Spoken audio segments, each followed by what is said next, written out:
मराठा आरक्षणाचं आंदोलन टिपेल्याला पोहोचलेलं असतानाच राष्ट्रवादी काँग्रेस शरदचंद्र पवार पक्षाचे अध्यक्ष ज्येष्ठ नेते शरद पवार यांनी तमिळनाडूचा दाखला देऊन हा प्रश्न संसदेच्या माध्यमातून सुटू शकतो असं सांगितलेलं आहे आणि ते वस्तुस्थितीला धरून आहे. म्हणजे वस्तुस्थिती अशी आहे की सर्वोच्च न्यायालयाच्या निर्णयामुळे आरक्षणाची मर्यादा 50% ठेवलेली आहे. हे बंधन सगळ्यांच्यावर आहे, तसंच महाराष्ट्रावर सुद्धा आहे. त्याचमुळे यापूर्वी जे 16% आरक्षण मराठा समाजाला दिलेलं होतं त्यामुळे एकूण आरक्षण हे 68% गेल्या. त्यामुळे ते कायद्याला धरून नव्हतं, त्यामुळे ते सर्वोच्च न्यायालयाने रद्द केलेलं होतं.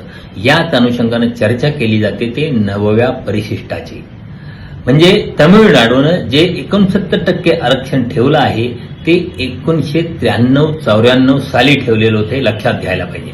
त्यावेळी 9व्या परिशिष्टात जो कायदा घातला जाईल तो घटनेच्या इतर तरतुदींपासून मुक्त होता.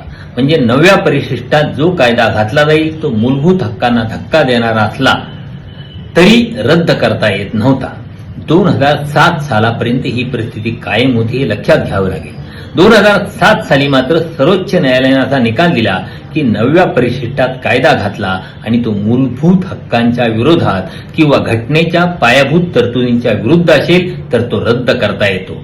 तमिळनाडूची अशी वस्तुस्थिती असताना आपल्याकडे मात्र वारंवार त्यानंतर सुद्धा तमिळनाडूत शक्य आहे ते महाराष्ट्रात शक्य का नाही असा उल्लेख केला जातो.